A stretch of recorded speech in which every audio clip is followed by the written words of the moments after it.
안녕하세요. 보험금 팔례방입니다. 차량이 좌측 가드레일을 1차로 충격하고 회전하여 우측 방호벽을 2차로 충격하여 사망한 경우 자살 동기 유서는 없고 안전벨트를 착용하였다면 자살 사망 보험금은 부책인지 여부에 대하여 서울중앙지법 2017 가합 504737호 토대로 명확히 살펴보도록 하겠습니다. 기초사실, 망인은 2016년 10월 17일 경북 성주군 선남면 장안리에 있는 중부 내륙 고속도로 양평 방면 79.4km 지점에서 D 소나타 차량을 편도 2차로 중에서 1차로를 따라 운전하던 중 이 사건 차량의 좌측 전면부로 진행 방향 좌측 가드레일과 방호벽을 1차로 충격하고 제차 진행 방향 우측 성주터널 방호벽을 2차로 충격하였습니다. 이 사건 사고로 인하여 망인은 2016년 10월 17일 사망하였습니다.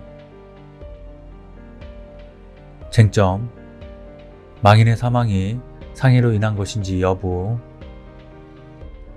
인정사실, 제2연구원 공인기술사 K는 원고의 의뢰에 의하여 작성한 2017년 11월 15일자 공학감정기술평가서에서 이 사건 사고가 우연한 사고인지 여부에 관하여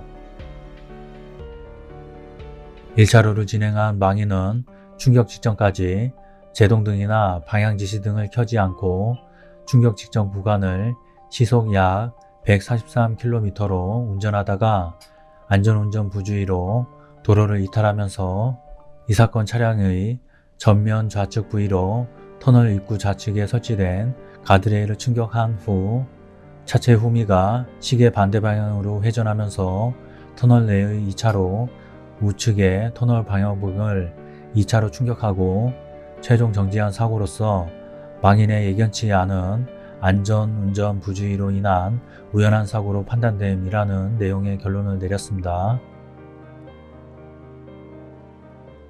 한편 KNK 공학기술 주식회사 L은 피고의 의뢰에 의하여 작성한 2017년 10월 23일 자동차 사고 공학분석 보고서에서 이 사건 사고가 운전자가 의도하지 않은 상황에서 발생한 것인지 여부에 관하여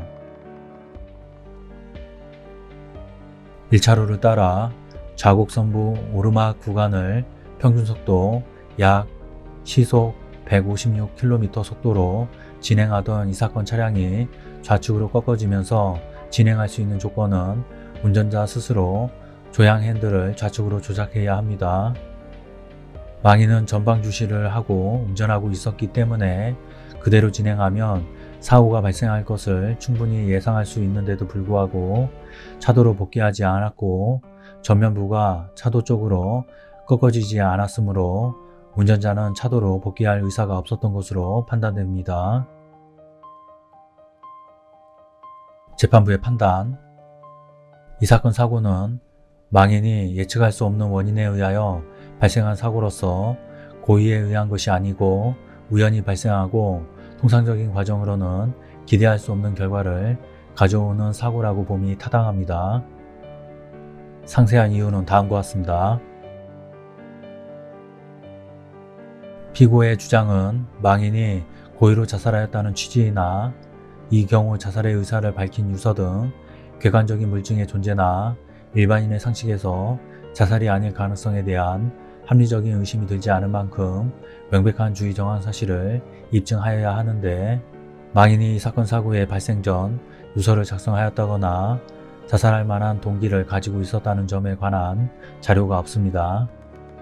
망인은 이 사건 사고 당시 이 사건 보험계약 이외에 한 건의 운전자 보험에 가입되어 있었는데 만약 망인이 원고로 하여금 보험금을 부정하게 취득할 목적으로 이 사건 사고를 일으킨 것이었다면 망인이 경제적 사정에 비추어 고액인 보험료를 납입하였다거나 단기간의 자의로 이 사건 보험 외에 보장적 성격이 강한 다수의 보험에 가입하였다는 등의 사정이 인정되어야 하는데 이를 인정할 증거가 없습니다.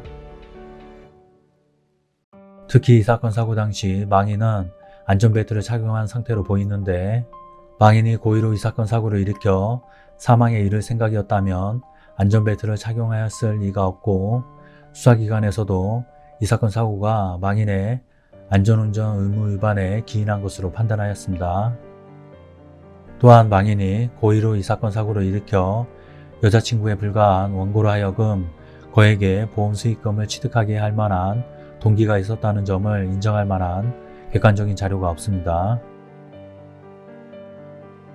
동일한 사항에 관하여 서로 다른 수개의 감정 결과가 있을 때 그중 하나에 의하여 사실을 인정하였다면 그것이 경험칙이나 논리법칙에 위배되지 않는 한 적법합니다.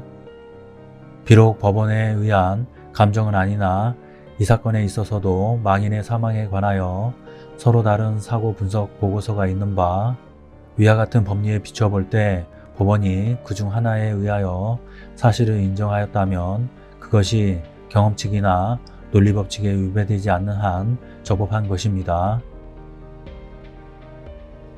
L이 작성한 2017년 10월 23일자 자동차 사고 공학 분석 보고서는 이 사건 차량이 진행한 도로가 자곡선부 오르막 구간이고 시속 150km 내외의 속도로 진행하였으므로 망인이 전방을 주시하고 조향 핸들과 가속 페달을 조작하면서 운전을 한 것이라고 기재되어 있는데 이와 같은 결론에 이르는 논거가 합리적이지 않고 망인이 안전벨트를 착용한 것을 설명할 수 없으며 오히려 망인이 고의로 이 사건 사고를 일으켜 죽음에 이르고자 하였다면 방호 울타리 및 방호벽을 충격하기 위해 이 사건 차량을 운전하는 과정에서 직진에 가깝게 진행하기보다는 심리적 불안감 내지 두려움으로 인해 조향 핸들 및 가속 페달의 조작 과정에 있어 주저한 흔적이 있어야 한다고 봄이 상당합니다.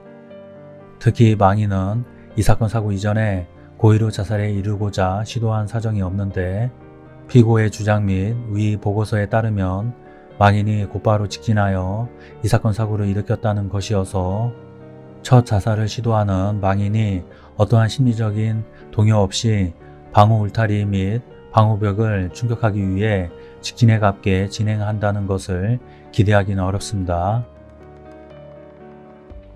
따라서 위 보고서는 피고의 자의적인 주장에 기초하여 작성된 점, 이 사건 사고의 재반 사정들 중에서 피고의 주장에 부합할 가능성이 있는 일부 사정들만 의도적으로 취합하여 결론에 이른 것으로 보이는 점, 이 사건 사고 직후에 초동수사를 담당한 수사기관의 결론과 상이한 점, 기타 망인이 고의로 이 사건 사고를 일으킨 것이 아님을 추상케 하는 증거들이 부합하지 않는 점 등을 종합하여 고려하면 피고의 주장을 믿을 수 없고 달리 이 사건 사고가 망인이 고의로 일으킨 사고임을 인정할 증거가 없습니다.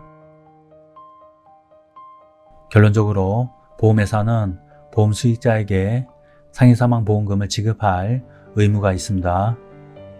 마치겠습니다. 긴 시간 시청해주신 점 고맙습니다.